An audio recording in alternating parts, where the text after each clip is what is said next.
I'll call Bill Wilson up next for a minute, but before I do that, I've noticed two other people come in recently. Bobby Manuel, who's an executive member from the Union of BC Indian Chiefs.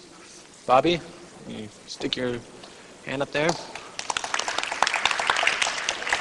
And Chief Joe Mathias from the Squamish people across the way. Joe. Bill? Yeah. One thing that I would like to do is return this whole thing to a very serious note. I think it's perhaps with respect to the lady, the bit of comic relief that we needed from the heavy things that were happening to us to begin with. But nevertheless, I would hope that what we take away from here is the seriousness of the things that we were saying. And I don't mean to in any way take away from what you were saying, ma'am. But I think that what we should remember, at least what I tried to say, is that the question that we're talking about in regard to Aboriginal rights is not the Indian people dictating to the larger population what they should do, or the larger population dictating to the Indian people what we should do, or any segment of the population dictating to any other segment of the population what he or she should do. It's a question of respecting the individual dignity and rights of every section of the population, and respecting the individual dignity and rights of every individual that makes up those sections of the population. And the real question is whether or not each one of those people is going to be allowed to express their dignity, desires, cultures, and traditions in a manner that's consistent with their history and culture. Are we going to allow ourselves to fall into the trap of trying to live up to one standard? Or are we going to allow ourselves the distinct luxury, are we going to fight for the luxury of having each one of us be allowed to express their own individuality? And insofar as what the Indian people want from settlement, and I certainly couldn't speak for any Indians other than myself, what I would like from the question of the land claim settlement or any other resolution of the outstanding grievance is the right for my children to be able to make a choice about how they want to live. If they want to be white people, that's fine. If they want to be Indians, that would be even more fine.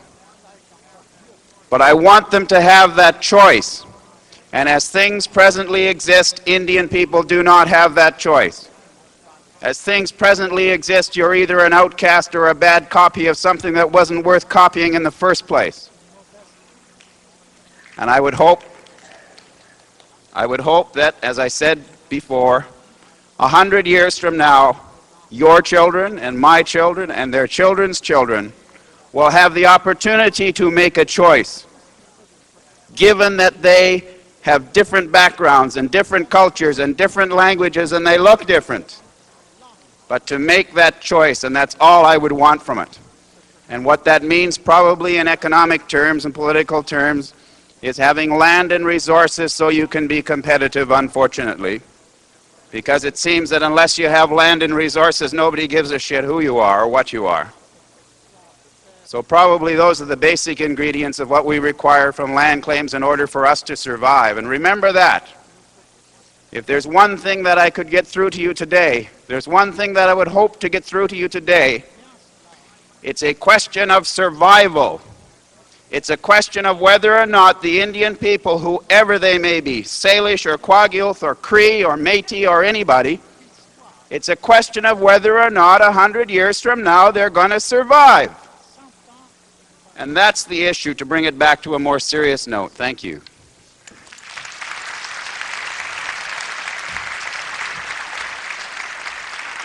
I'll recognize, is there a number in that microphone there? Yeah. You see it? Three. Number 3, and someone else instead of, so they don't have to stand up. I think you were, Ed, you'll be next. Thank you. I'm David Harper. I don't represent any organization. I understand you have what you feel is a grievance toward land claims, but I'd like to narrow things down and bring it to a point. The Indian that I know is a child of Mother Earth, is a child of the Father, which is the Great Spirit. That Indian, I am. I don't care what color your skin is, whether it's yellow, red, black, or white. We're brothers. We're on planet Earth.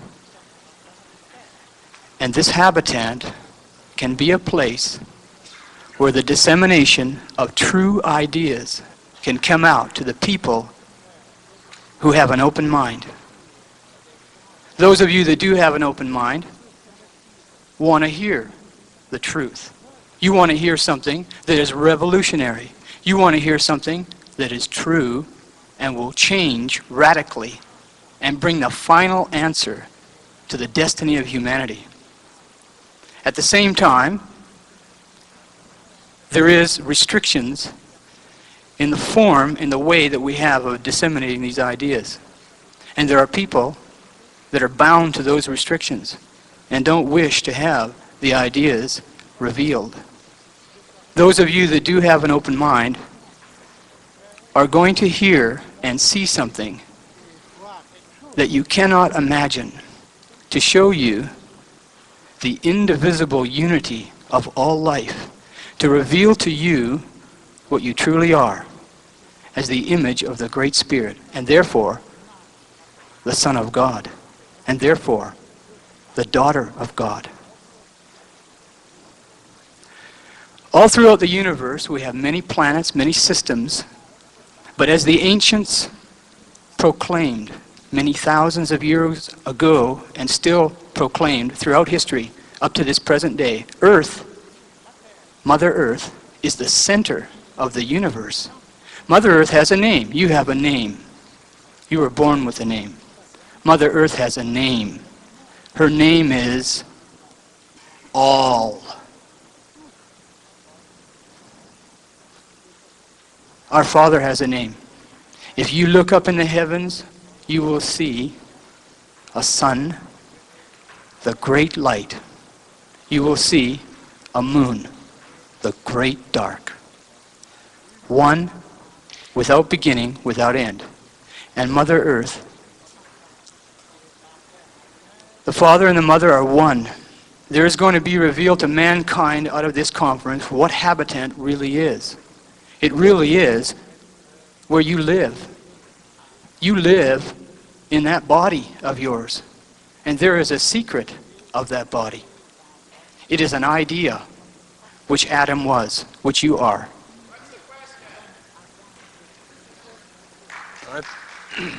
I think you're... The question is this. Mother Earth doesn't have any regard for money, land claims. Neither does the Great Spirit. The question is, are you going to be a child of Mother Earth? Or are you going to grab land and try to make money and say it's mine, and therefore perpetuate the evil that persists on Mother Earth at this time?